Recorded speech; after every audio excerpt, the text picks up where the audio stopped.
नमस्कार। इस व्याख्यान में आपका स्वागत है। आज का विषय है मछली तालाब में मानक भौतिक मापदंडों की गणना और माप। How to calculate and measure the standard physical parameters in fish aquarium. यह व्याख्यान मछली पालन और एक्वाकल्चर से जुड़े सभी छात्रों और किसानों के लिए अत्यंत उपयोगी है। आइए शुरुआत करें।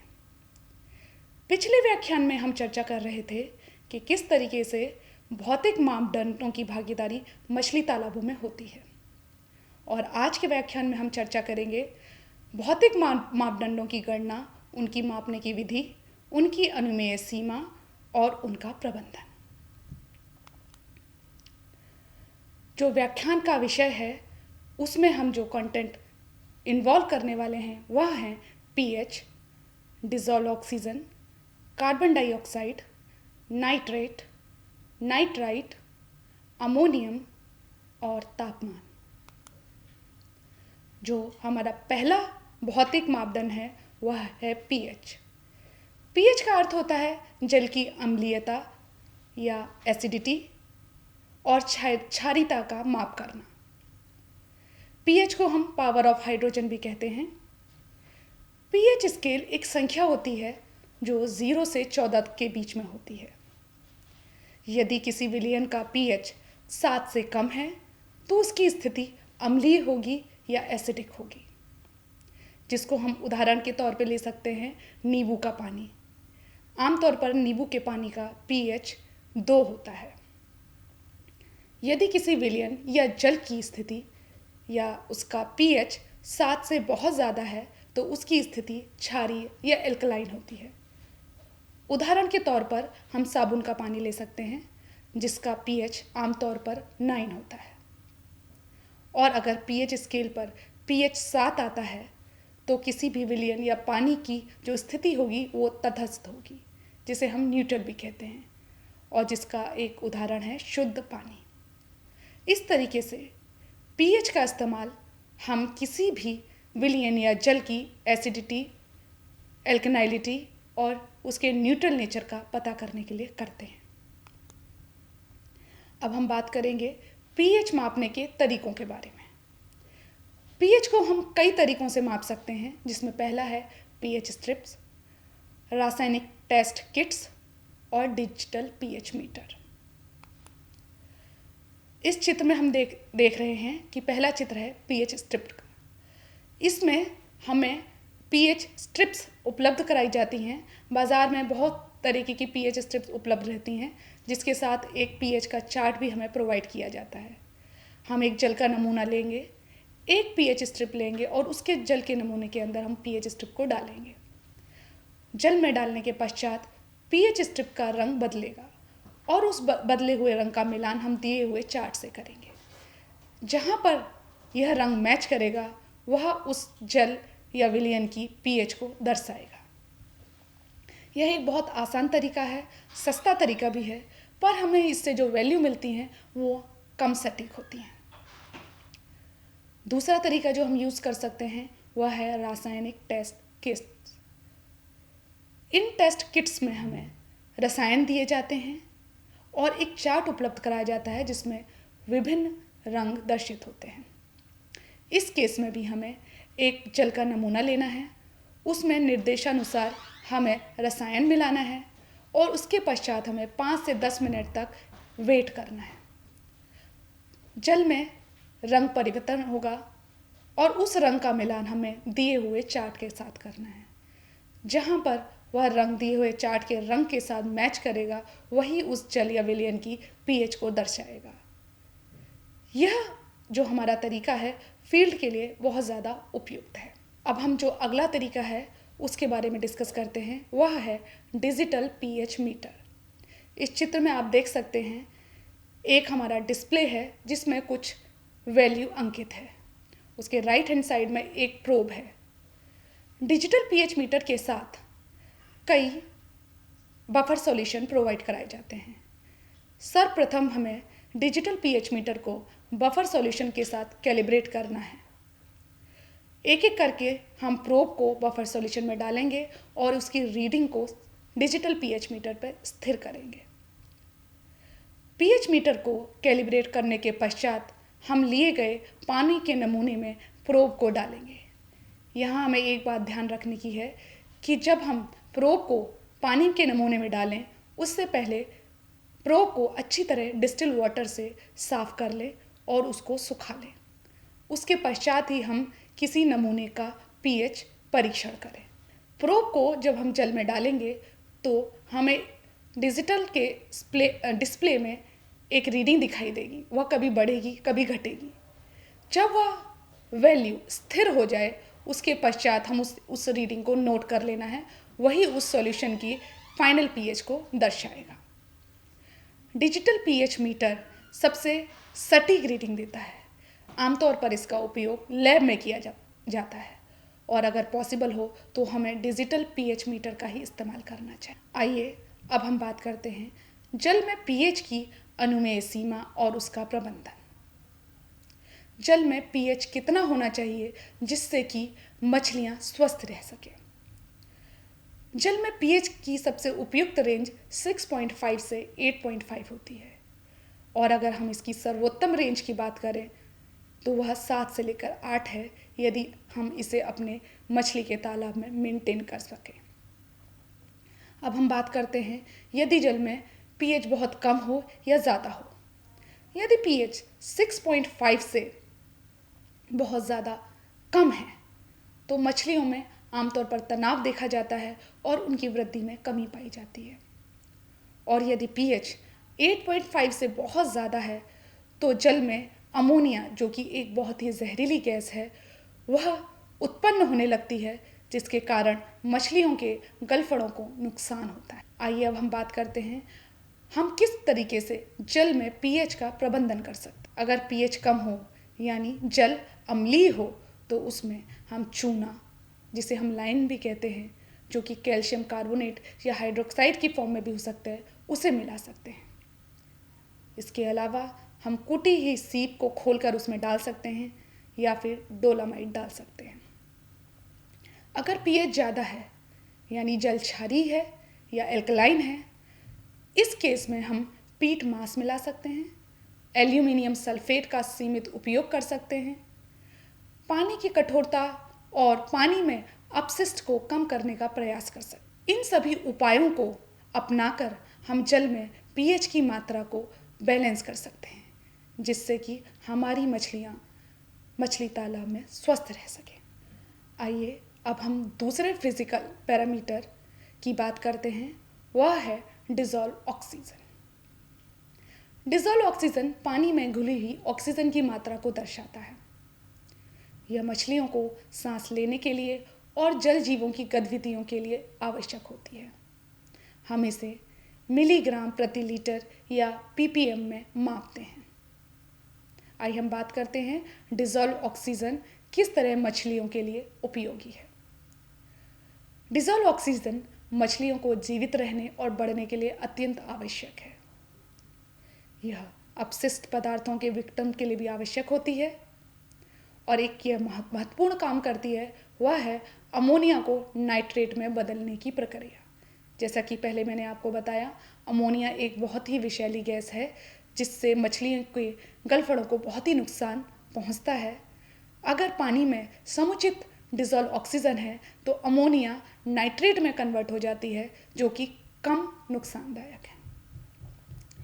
कम डिज़ोल्व ऑक्सीजन से मछलियों में प्राय तनाव देखा गया है, मछलियों में भूख कम लगती है और यह मृत्यु का कारण भी हो सकती है। अब हम बात करते हैं डिज़ोल्व ऑक्सीजन को हम किस तरीके से जल में या मछली तालाब में माप सकते हैं। व्रिंकलर टाइट्रेशन मेथड एक रासायनिक प्रक्रिया है जिसका उपयोग हम पानी में घुलित ऑक्सीजन या डिज़ोल्व ऑक्सीजन की मात्रा को नापने के लिए करते हैं। यह विधि पानी की गुणवत्ता जांचने में सहायक होती है। इसमें सबसे पहले पानी के नमूने में मैग्नीशियम सल्फेट और क्षारीय आयोडाइड मिलाया जाता है।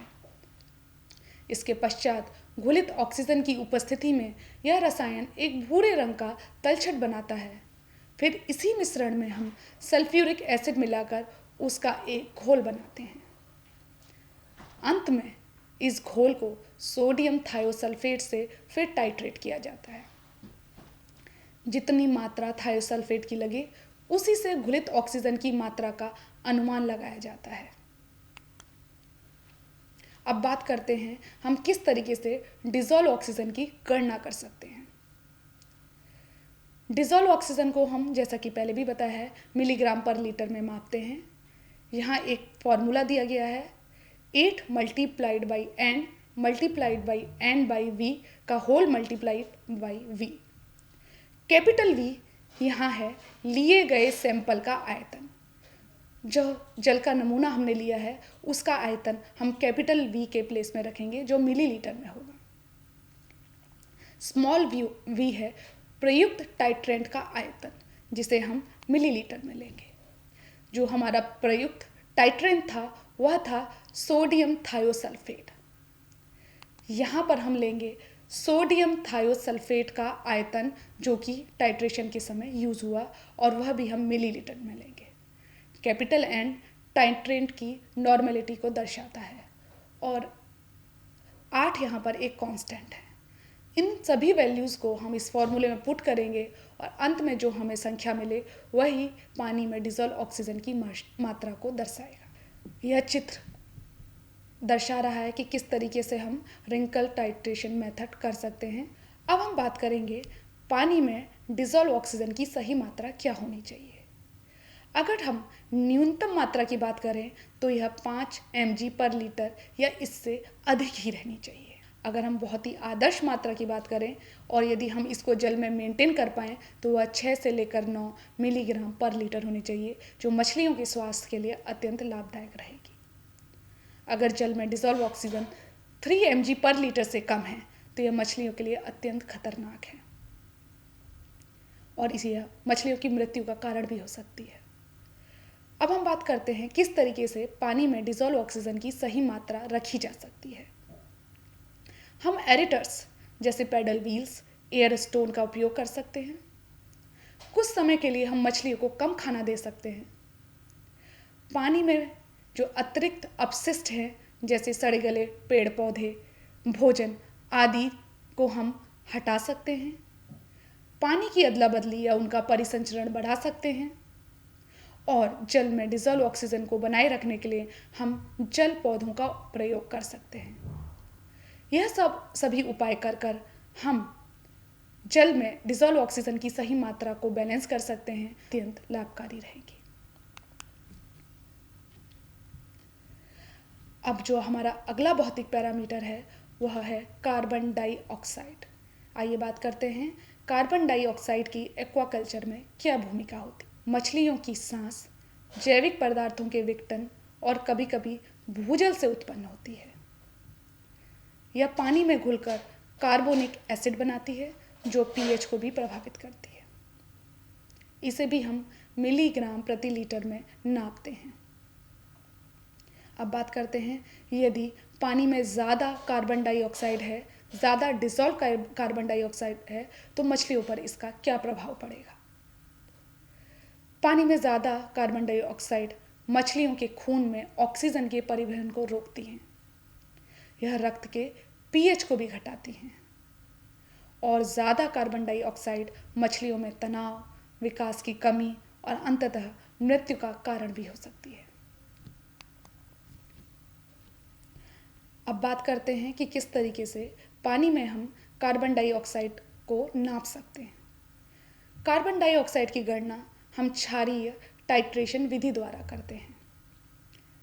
इस केस में हम एक बीकर में 100 ml पानी लेंगे और उसमें 2-3 बूंद फिनोल्फथालीन के डालेंगे।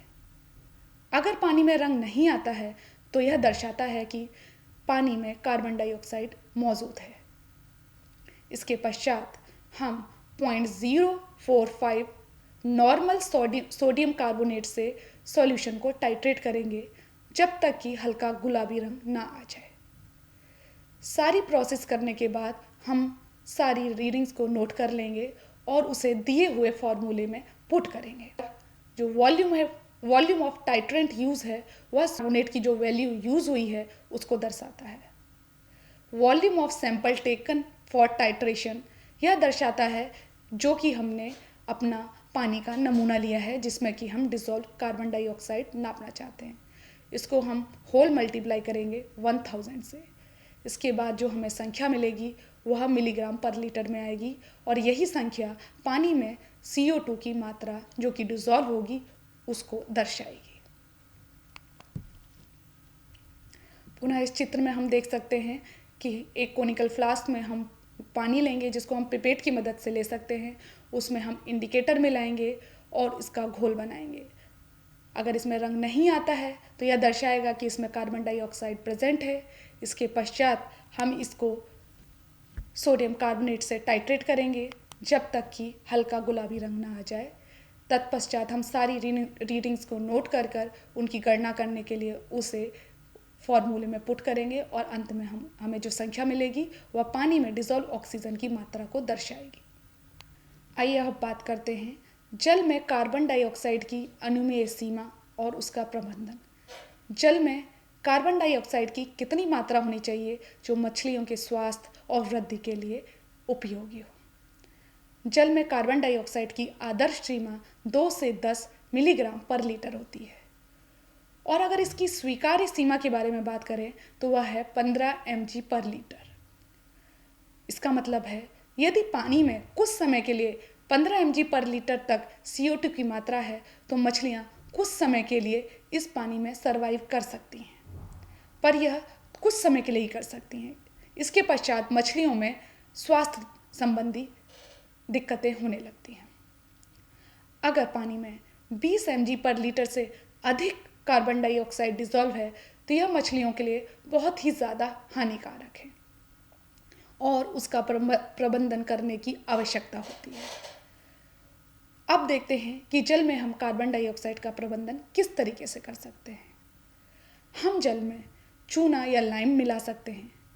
चूना या लाइम मिलाने से पानी का pH बढ़ता है और कार्बन डाइऑक्साइड घटता है। पानी में उपस्थित अधिक जैविक अवशिष्ट जैसे अधिशेष भोजन या मृत पौधे जीव आदि को हटाया जाना चाहिए। पानी में ज़्यादा पानी मिलाया जाना चाहिए जो कि उच्च ऑक्सीजन वाला पानी हो। जल का एरेशन बढ़ाना चाहिए। इसके लिए हम पैडल व्हील्स या एयर स्टोन का उपयोग कर सकते हैं। नाइट्रेट की एक्वाकल्चर में क्या भूमिका होती है। नाइट्रेट नाइट्रोजन चक्र का अंतिम उत्पाद है जो अमोनिया और नाइट्राइट के बाद बनता है। यह अमोनिया या नाइट्राइट जितना जहरीला नहीं होता, लेकिन अधिक मात्रा में मछलियों के लिए हानिकारक हो सकता है।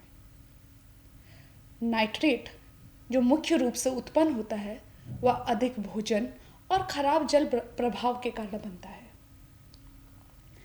अब आइए डिस्कस करते हैं कि किस प्रकार से अधिक नाइट्रेट मछलियों के स्वास्थ्य को प्रभावित कर सकता है।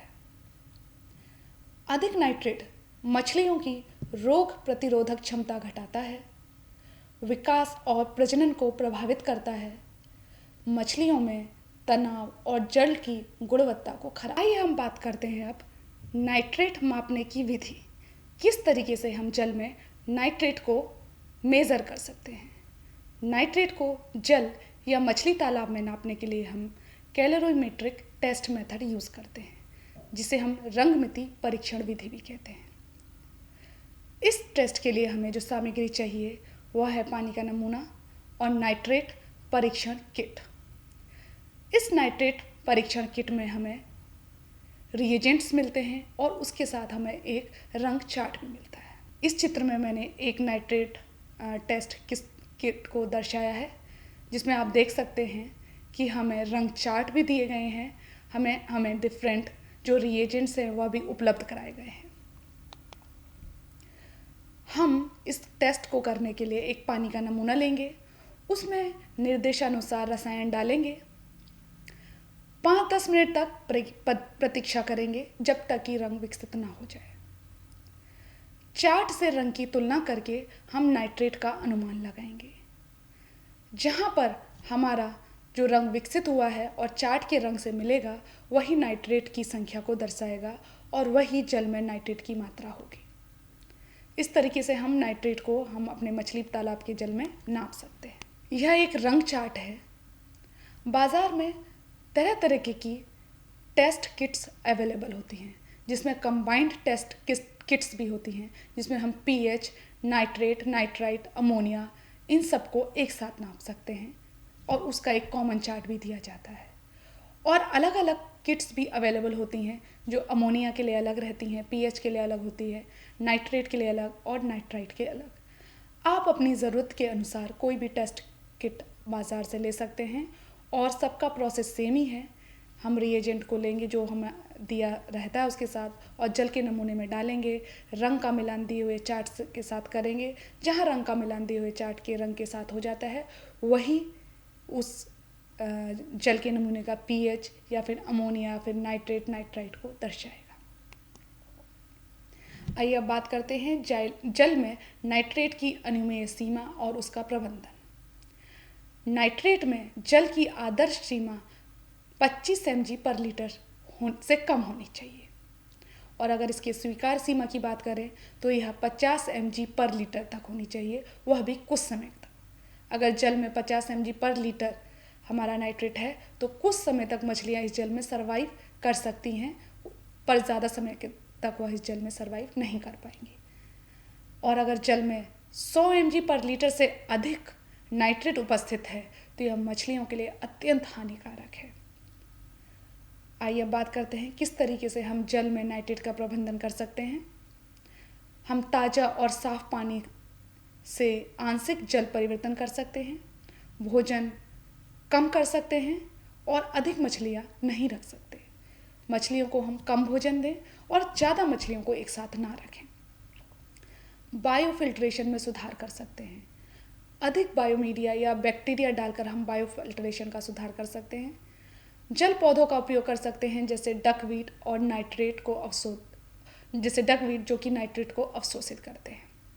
तो यह सभी उपाय कर हम जल में नाइट्रेट की मात्रा को बैलेंस कर सकते हैं और अपनी मछलियों को स्वस्थ और रख सकते हैं और उनकी वृद्धि को भी हम बढ़ा सकते हैं।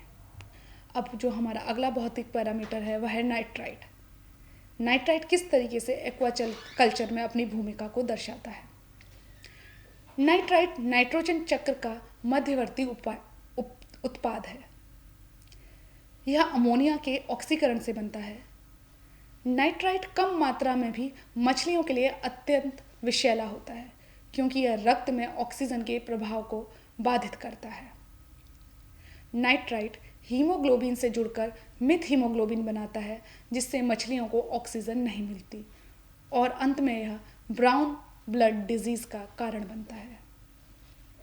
जल में अधिक नाइट्राइट से सांस लेने की दिक्कत, सुस्ती, खाना न खाना, लाल गलफड़े अन्य लक्षण मछलियों में दिखाई देते हैं। नाइट्रेट को नापने के लिए हम कैलोरीमेट्रिक टेस्ट मेथड का उपयोग करते हैं जिसे हम रंग परीक्षण विधि भी कहते हैं।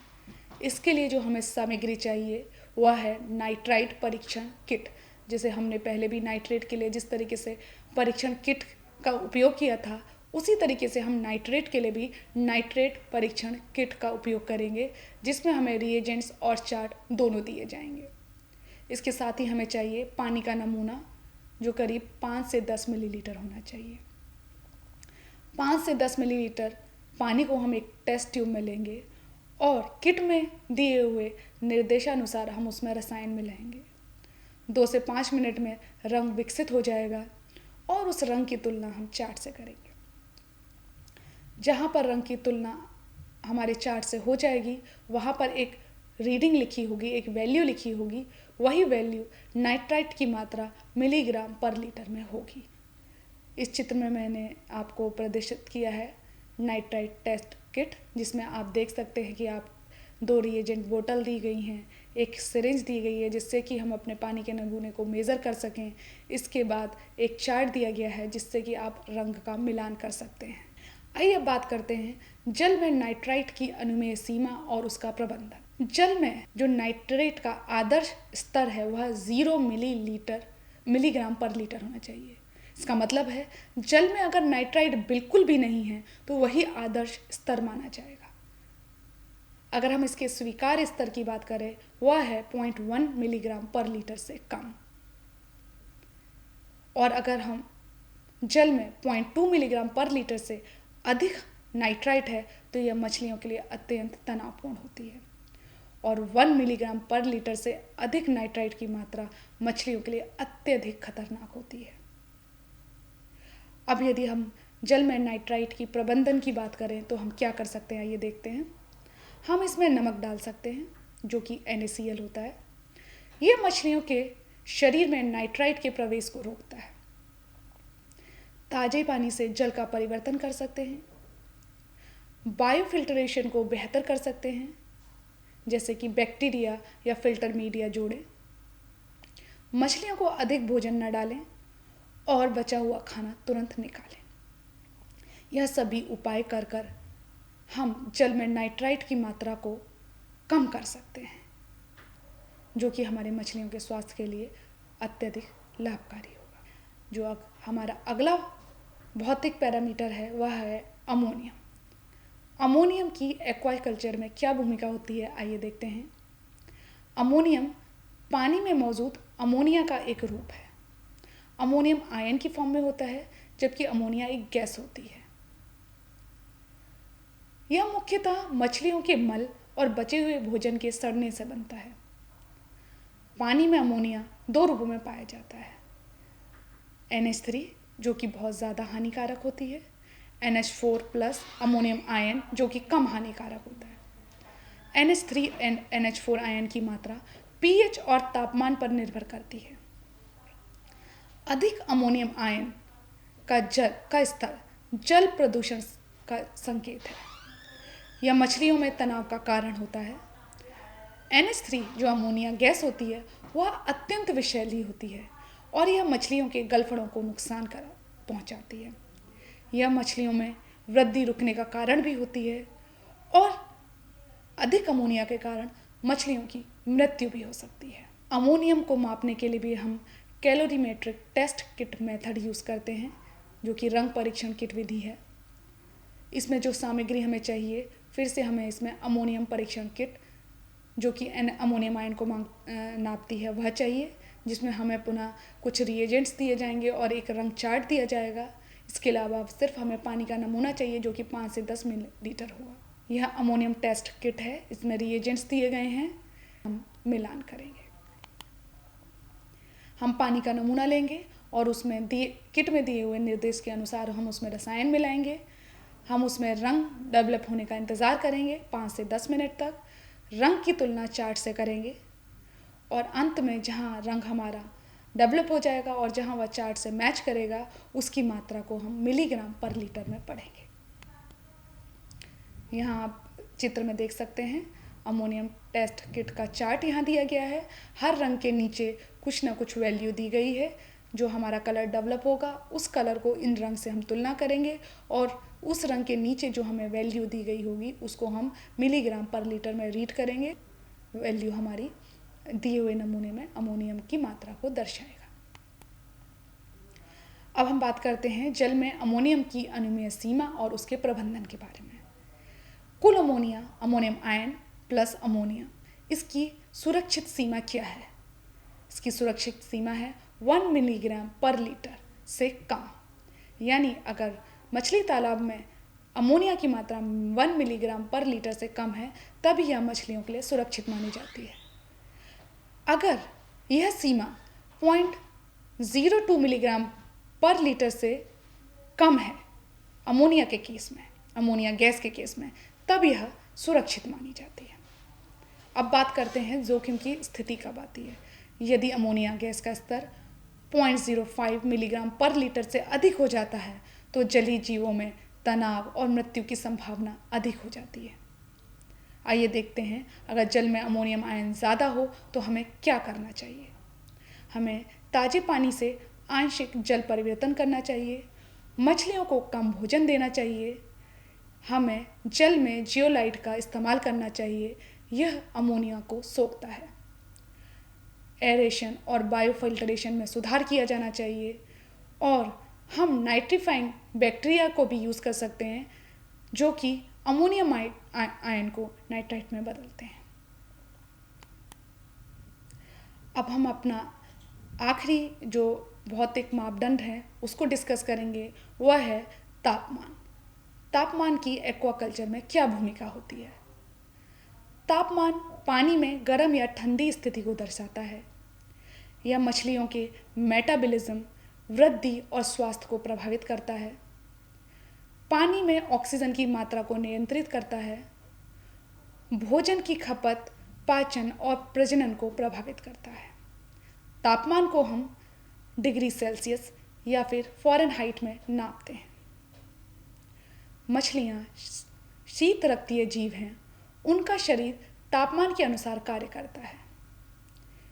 यदि पानी का तापमान बहुत ज़्यादा गर्म या ठंडा है तो वह भोजन पाचन को कम करता है। मछलियों में जो भोजन पाचन करने की क्षमता होती है वह कम हो जाती है। मछलियों की रोग प्रतिरोधक क्षमता भी घटती है। अधिक तापमान पानी में घुली हुई ऑक्सीजन की मात्रा को घटाता है। पानी में तापमान को नापने के लिए हम डिजिटल थर्मामीटर, पादप अल्कोहल थर्मामीटर, सेंसर प्रोब, किसी भी थर्मामीटर का आप इस्तेमाल कर सकते हैं, जो कि आपकी सुविधा अनुसार होना चाहिए। तापमान को जनरली हमें पानी की सतह और गहराई दोनों में नापना चाहिए और इसे सुबह और दोपहर में मापना बेहतर होता है। तापमान की जो मानक सीमा है वह 24 डिग्री सेंटीग्रेड से 28 डिग्री सेंटीग्रेड के बीच होनी चाहिए और तापमान मछली की प्रजाति पर भी निर्भर करता है। इस चित्र में मैंने डिजिटल थर्मामीटर को दर्शाया है। आप अपनी सुविधा अनुसार मेरे ऊपर बताए गए किसी भी थर्मामीटर का इस्तेमाल कर सकते हैं। अगर जल में तापमान बहुत कम हो तो हम हीटर या सोलर हीटिंग सिस्टम का यूज़ कर सकते हैं। मछलियों में भोजन की मात्रा घटा सकते हैं और ठंडी रातों में तालाब को ढक सकते हैं। अगर तापमान बहुत अधिक है तो शेड नेट का उपयोग कर सकते हैं।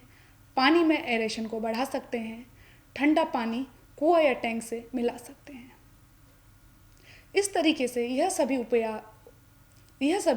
प्रयास कर हम जल में तापमान को मेंटेन कर सकते हैं, जो कि मछलियों के स्वास्थ्य और वृद्धि के लिए बहुत ज़्यादा उपयोगी होती हैं।